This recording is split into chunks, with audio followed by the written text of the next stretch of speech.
So me and Anoop are talking. I'm Sid Sibandi, CEO and co-founder of GitLab. And Anoop, you want to introduce yourself?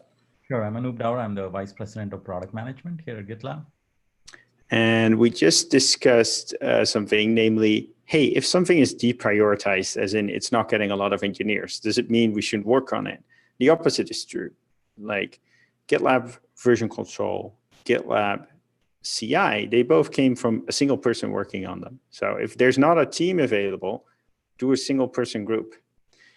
If that's not possible, go to a department at GitLab that might have a need for that functionality. Like, for example, our quality department might make synthetic monitoring. But also, there's 30 million estimate registered users of GitLab. So go out there, try to work with a customer or user who needs that feature. So if we can't put a team on it, doesn't mean that we should give up on it. GitLab should be a complete DevOps platform delivered as a single application. So we have to make everything.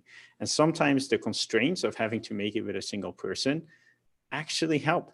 It makes you take kind of shortcuts that feel a bit not so nice, but they force you to keep it super simple. And the simpler a product is, the more it enables everyone to contribute. Yeah, and there is a lot of great work happening in the open source community, and we can leverage a lot of it as well. When you have scarcity of resources, that helps as well. Thank you. All right. Should we keep the live on and go through the other questions? Yeah, please. Awesome. So PMs, recently we changed it and that they're measured on adoption and monetization. If they think that they can achieve these goals, partially because GitLab is growing really well, without focusing on usability, is that an acceptable method for them to reach their goal? Yeah, I think there's a mistaken assumption in your question, but I think the literal question, I'll answer, yes, that's totally fine. If 100 years, well, 100 years sounds weird, 10 years from now, we're $1 billion company with a product that has low usability, I'd rather have that than we have the most usable product on the market, except we have 2 people using it. So in the end, usage and revenue trumps whose usability. However, I think the best products on the market have high usability. Usability is a way to achieve that. But if you have to pick, look, we have one North Star in this company, and that is Delta ARR. So for me, yes, in the end, that is what matters. And usability is a way to get there.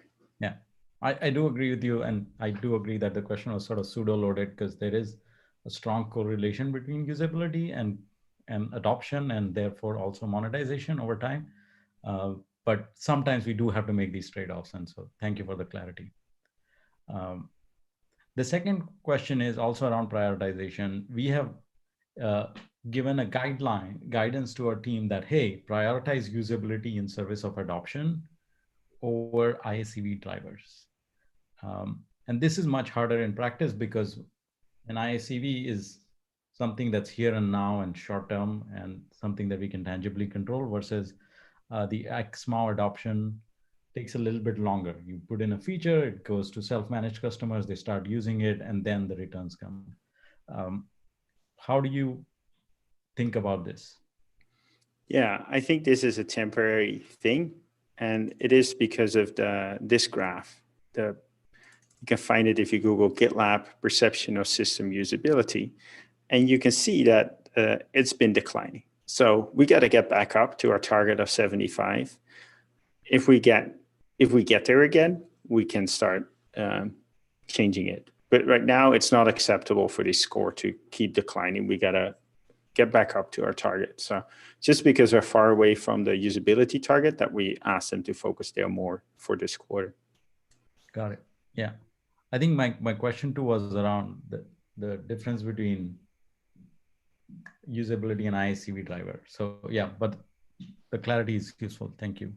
Our North Star until the end of this fiscal is ISCV and then Delta ARR. So that's the North Star. So do whatever drives that. Okay. The third one is along the same lines. Is it okay to deprioritize the core product commitments like GMO? And I think you've now answered this question already. Or ICV drivers in service for helping another team meet their OKRs that they've signed up for? And how should we balance this desire for the team harmony and ability for the team to hit their OKR against the core goals that PMs are measured on? I think we set the OKR. We want to achieve them in that quarter. So I think as long as it's not very disproportionate, I think it makes sense to focus on the OKR. That's why we set them. Those are the priorities for the quarter. I'd rather answer these questions in this specific example. I think generic questions are not very helpful. Okay. But if you're asking on a generic level, yeah, we set the OKRs for a reason. We should try to hit them, even if we take maybe hit to some of the other metrics. Thank you. And I can bring up